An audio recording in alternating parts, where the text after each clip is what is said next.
Fabric postcards are fun little things to make and easy. Hi, this is Penny Hallgren from quiltblocklibrary.com and quiltblocklibrary.tv. And Penny's Postcard Posse is rounding up postcards once again. We have quilters from all over the United States and sometimes all over the world that make fabric postcards to send to troops who are serving in the Middle East. Because we're rounding up postcards for the 4th of July and sending them over, I thought I would make a fabric postcard just to demonstrate how you can make a fabric postcard. And I've created this design, which is kind of patriotic. The pattern is called Rolling Star. It's kind of a star. It's red, white, and blue, and I made it into a fabric postcard. So I'm ready to get started. Let's go to the sewing machine. You can take pretty much any traditional quilt block pattern and make it small enough to convert into a fabric postcard size. In this particular case, I've taken this 4-patch, and normally you would be making this as an 8-inch block, but it's going to be a 4-inch block in this particular case.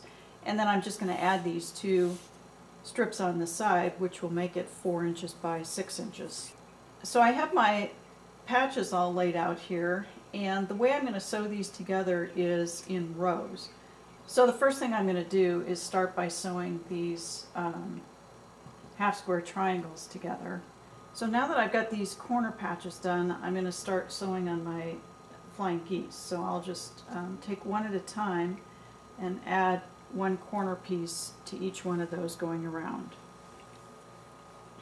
I've got the first sides of the flying geese sewn on, so I'll just add these second triangles. Now I'll add these triangles to the center square. Now that these center triangles have been sewn onto the square, and I've trimmed off all the little triangle tips, it's time to take a check and see if we've got everything facing the right direction. So it looks like we're good to go here, and we're ready to start sewing them together. So I'm going to sew these 2 rows together, simply folding these right sides together and then chain sewing just straight down the side.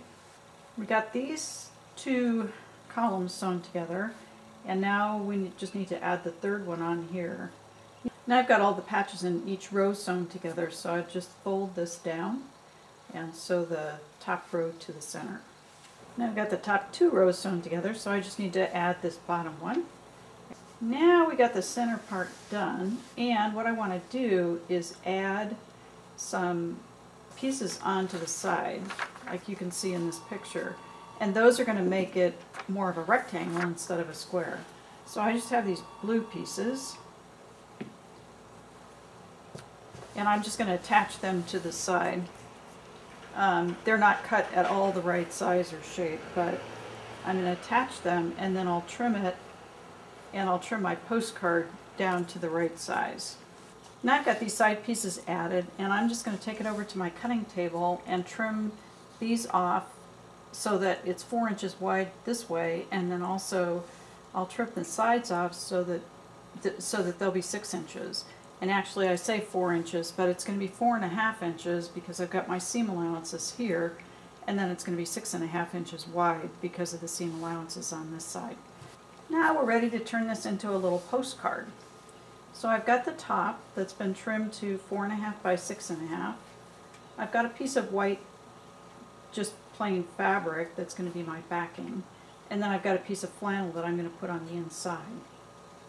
So I'm going to layer my flannel and my backing fabric, and then I'm going to place my top so that it's right sides together, and I'm going to put it in the center.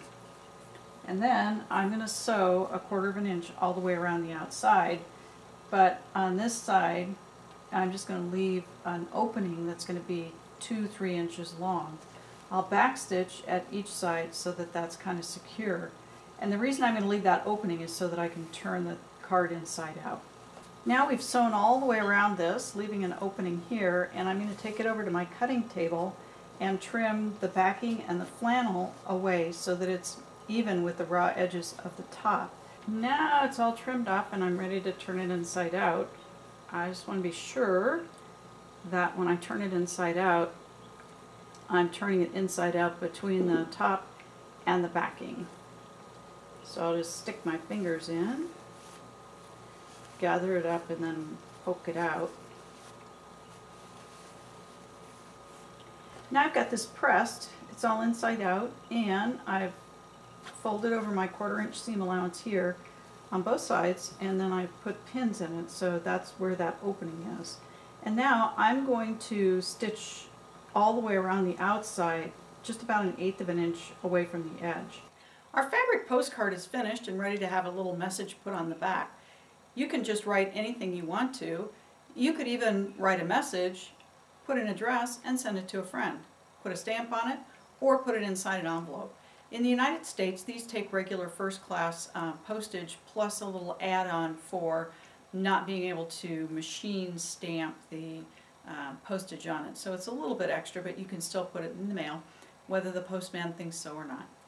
Thanks for joining me. This is Penny Hallgren from QuiltBlockLibrary.com, QuiltBlockLibrary.tv, and FabricPostcards.com. And there's a dash between the fabric and the postcards. If you're interested in more information about sending postcards to our troops in the Middle East, you can check out fabric-postcards.com, get all the information about that, and then also the address where you can mail your postcards in. We're gathering for the 4th of July right now. We're also gathering postcards for birthdays, so you can send those in at any time. We're going to box them up and send them over so that they can be handed out exactly on the soldier's birthday. Thanks again. Peaceful piecing.